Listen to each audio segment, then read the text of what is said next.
عباد الرحمن، یہ رحمان کے بندے ہیں۔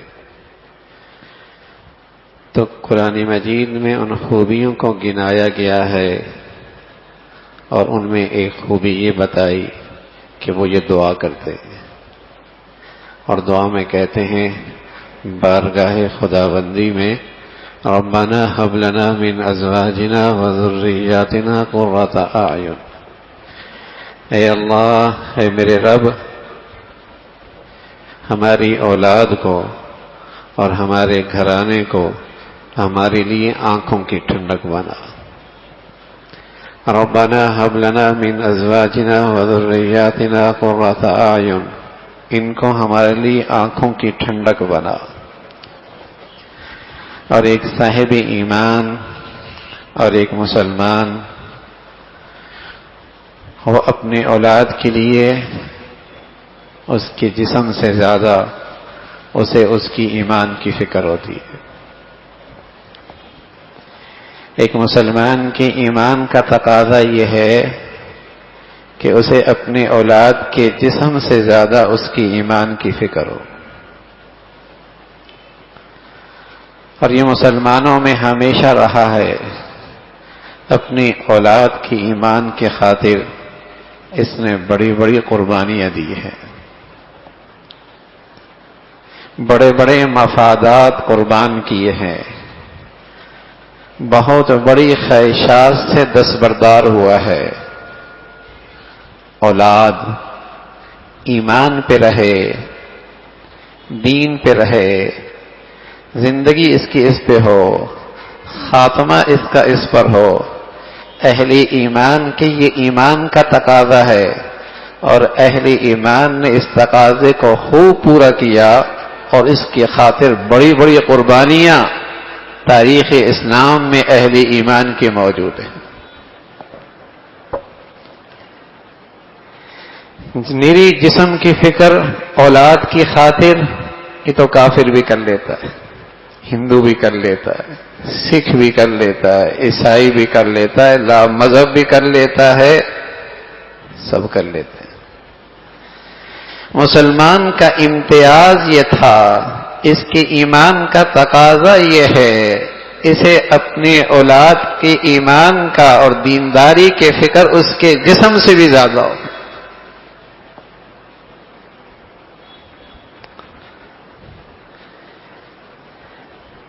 جب سعادت مند لوگوں کی صفات کا تذکرہ آیا کہ یہ سعادت مند لوگ ہیں، یہ رحمان کے ہیں اور رحمان ان کا ہے، تو ان کی خوبیوں میں ایک خوبی یہی ہے کہ انہیں اپنی اولاد کی ایمان کی فکر ہے۔ ربنا هب لنا من ازواجنا وذرياتنا قرۃ اعین وجعلنا للمتقین اماما۔ اے اللہ، ہمیں متقی لوگوں کا بھی امام بنا دے، ہماری اولاد کو، ہمارے گھرانے کو۔ یہ مسلمانوں میں ہمیشہ رہا ہے، اور اسی فکر کی بدولت مسلمانوں کی نئی نسل اسلام پہ رہتی آئی ہے، ایمان پہ رہتی آئی ہے۔ اور جب مسلمان اپنی اس ذمہ داری سے غافل ہونے لگے گا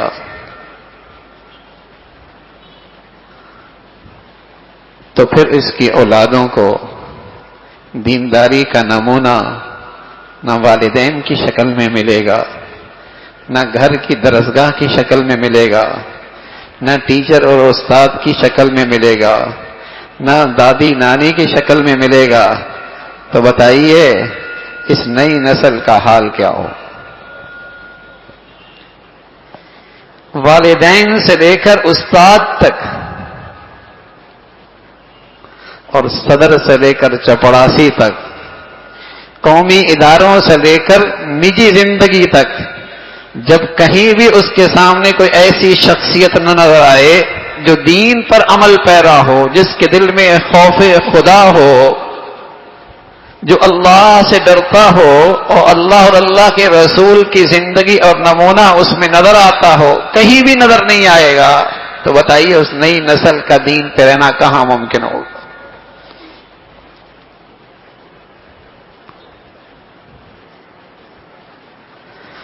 پھر تو اللہ حفاظت فرمائے مسلمانوں کی اولادوں میں اور غیر مسلم کی اولادوں میں فرق کرنا بھی مشکل ہو جائے گا،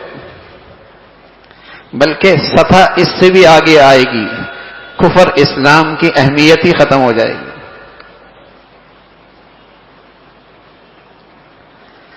مذہب دین، یہ الفاظ اس کی نظر میں بلا وجہ کے الفاظ سمجھے جائیں گے، ان کی کوئی اہمیت اس کی زندگی بھی نہیں رہے گی۔ ایمان، اسلام، کفر، اس کے درمیان فرق کرنا ایک بے معنی چیز ہو جائے گی اس کی نظر میں۔ اس کی نظر میں ہوگا جیسے سارے حیوان برابر ہیں کھانے پینے میں، ایسی سارے انسان بھی جب یہ حیوانیت کی زندگی گزاریں گے سب ایک جیسے، ان میں کوئی فرق نہیں۔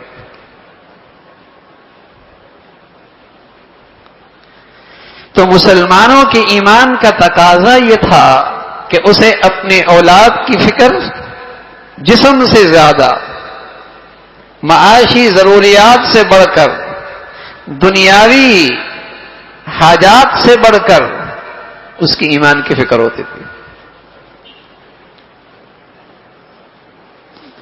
اب ابراہیم علیہ الصلوۃ والسلام ہے، اللہ کے حکم سے اپنی اہلیہ کو اور معصوم سے بچے کو مکہ کی وادیوں میں سیاہ کالے پہاڑوں کے درمیان جب چھوڑ کے واپس لوٹنے لگے،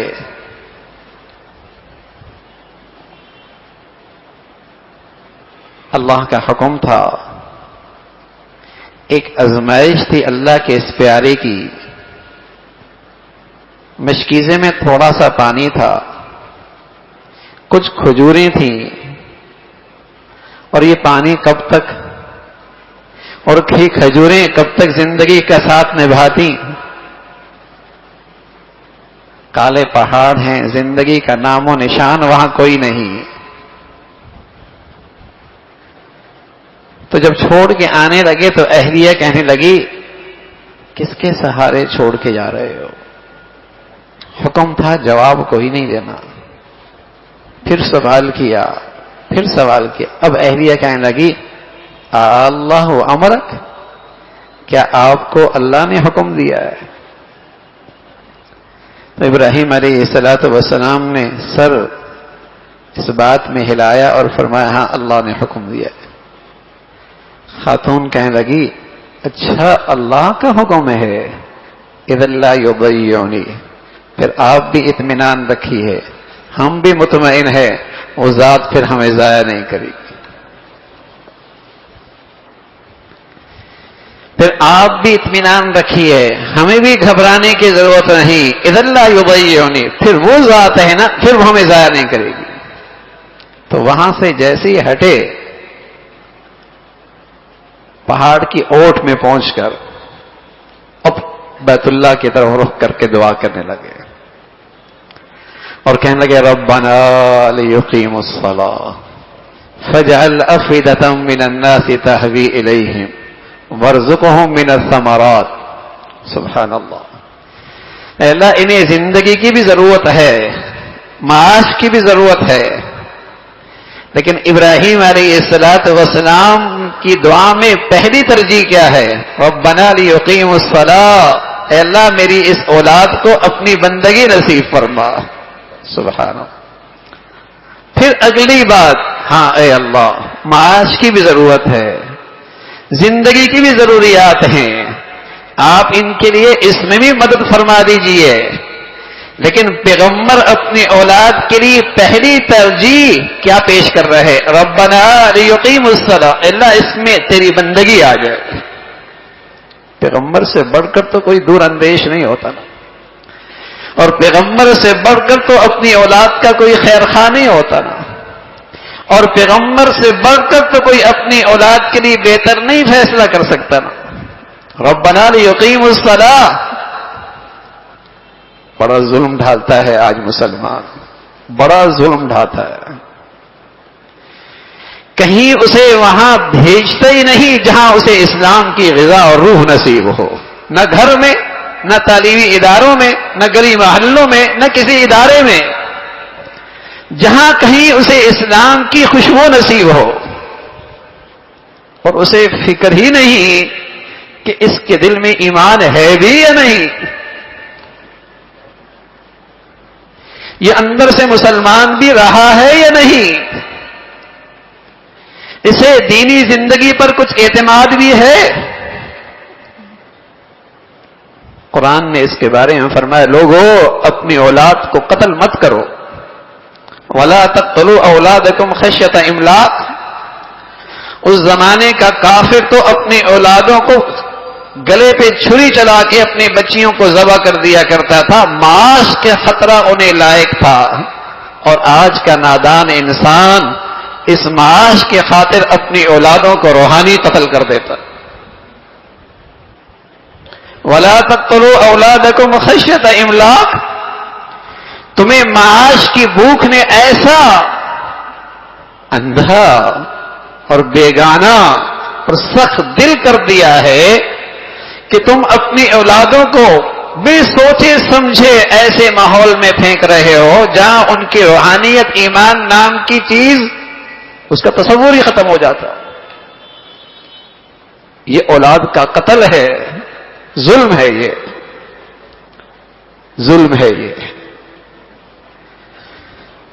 آج جس نئی نسل سے ہمیں واسطہ پڑ رہا ہے نا، ہر سطح پہ بس اوقات ہم دیکھتے ہیں اور بڑی ہمیں حیرت ہوتی ہے اور تکلیف بھی ہوتی ہے کہ قومی ایوانوں کے اندر جو تماشا ہو رہا ہوتا ہے اور جس انداز کی مخلوق ان ایوانوں کے اندر اکٹھی ہوئی ہے اور بھری گئی ہے، یہ حقیقت میں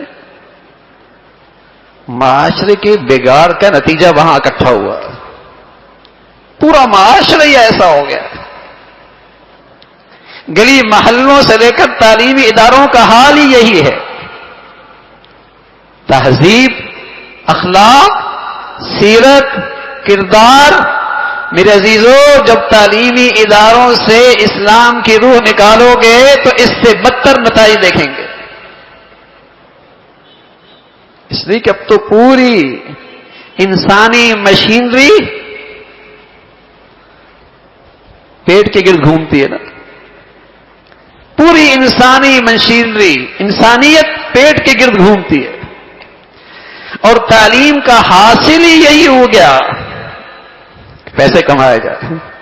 بلکہ سچی بات ہے کہ اب تو تعلیمی ادارے بکاؤ مال تیار کرتے ہیں، بکاؤ مال،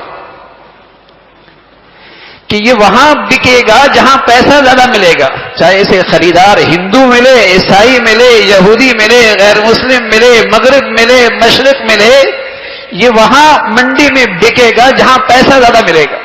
بکاؤ مال تیار کرتے ہیں، قدریں، انسانیت، اسلام، ایمان، اس کا تو بیج مارا جا رہا ہے، بیج مارا جا رہا ہے، بکاؤ مال، کہ اسے کوئی بھی خرید سکتا ہے، چاہے خریدار ہندو ہی کیوں نہ ہو، سکھ ہی کیوں نہ ہو، عیسائی کیوں نہ ہو، یہودی کیوں نہ ہو، مال زیادہ مل رہا ہے۔ بلکہ جتنی بڑی منڈی میں بکتا ہے وہ اپنے لیے اعزاز سمجھتا ہے، وہ اپنے لیے اعزاز سمجھتا ہے کہ میری قیمت بہت لگی ہے۔ سبق یہی پڑھایا جا رہا ہے۔ تو میرے عزیزو اس نئی نسل کے ساتھ یہ بڑا ظلم ہے۔ کسی قوم کا مستقبل دیکھنا ہو نا کہ یہ کل قوم کس روپ میں آئے گی اور کس قدر تعمیری اور اپنی قوم کو ملک کو آگے لے کے جائے گی، یہ دیکھنا ہو تو اس کے آج کے تعلیمی ادارے دیکھ لو، آج کی نئی نسل دیکھ لو۔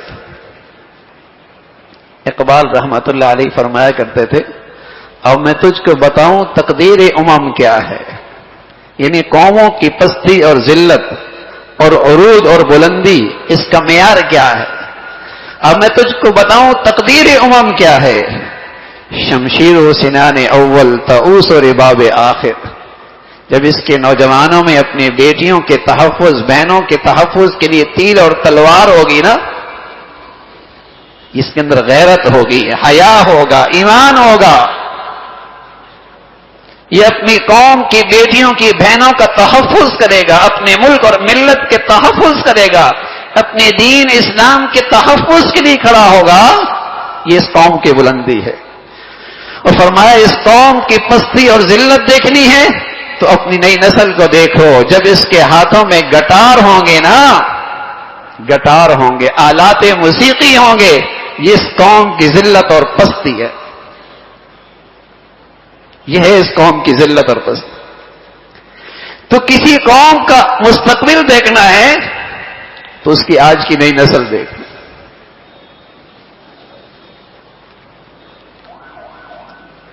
70 سال سے زائد ہو گئے ہیں، یقین جانیے سب کچھ بنایا ہے، لیکن نہیں بنایا تو اپنی قوم کی تربیت پہ توجہ نہیں دی۔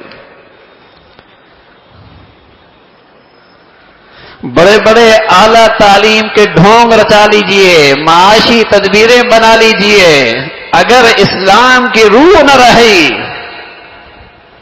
سب کچھ تباہ ہو جائے گا۔ ایسے ڈگریوں کا کوئی فائدہ کوئی نہیں، ایسے تعلیمی اداروں کا کوئی فائدہ نہیں، اس سے تخریب بڑھے گی، تعمیر کوئی نہیں ہونی، اس سے تخریب بڑھے گی، تعمیر کوئی نہیں ہونی۔ تعمیر تو اس تعلیم سے ہے جس میں اسلام کی روح موجود ہو، جس میں دین کی زندگی موجود، جس میں خوف خدا ہو، جس میں اعلی اقدار کا سبق ہو۔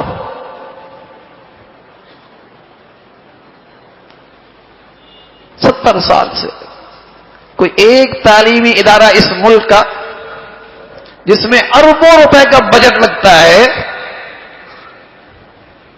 جہاں دیکھ کر کہا جائے کہ یہ مسلمان نسل تیار ہو رہی ہے، جہاں کہا جائے کہ یہ مسلمانوں کی اولاد تیار ہو رہی ہے، یہ مستقبل کے معمار ہیں، کوئی ایک ادارہ، وہاں اپنی بہنوں کی عزت بچانا مشکل ہو گیا، وہاں اپنی بیٹیوں کی شرم و حیا بچانا مشکل ہو گیا، وہاں ان نوجوانوں کی عفت پاک دامنی بچانا مشکل ہو گیا۔ کیا اپنی نسل پہ ظلم ڈھا رہے ہیں؟ تو ایک مسلمان کو اپنی اولاد کی، اپنی نئی نسل کی جو سب سے بڑی فکر ہوتی ہے اس کی ایمان کی ہوتی ہے۔ اب تو صرف مشینوں کے دفتروں کے کل پرزے بنا دینا اسے کامیابی سمجھا گیا۔ پرزوں کی قیمت آپ اچھی لگائیں گے وہ آپ کے دفتر میں کام کرے گا، یہودی اچھا لگائے گا یہودی کے دفتر میں کام کرے گا، آپ کے دشمن اچھی قیمت لگائیں گے وہ ان کے اعلی کار بن جائے گا۔ اس میں تو مسلمانی جب رکھی نہیں تو وہ پرزے تو کسی بھی جا کے مشین میں جا کے فٹ ہو جائے گا۔ اولادیں مسلمانوں کی، سرمایہ مسلمانوں کا، خون مسلمانوں کا، اور فائدہ کون اٹھا رہا؟ اللہ کے دشمن اٹھا رہے۔ اولاد نہیں بنائی، نسل نہیں بنائی، اس نئی نسل پہ ہم نے توجہ ہی نہیں کی۔ تو مسلمان کی سب سے بڑی ترجیح تھی، مسلمان باپ کی، مسلمان ذمہ دار کی، مسلمان قومی ذمہ داروں کی سب سے بڑی ترجیح یہ ہوتی تھی کہ اس اولاد میں دینی ایمانی روح پیدا ہو جائے۔ پھر ڈاکٹر بنائیے، انجینئر بنائیے، سائنسدان بنائیے، مختلف شعبوں کے ماہرین پیدا کیجئے، لیکن اس کے اندر مسلمانی تو رہنے دیجئے۔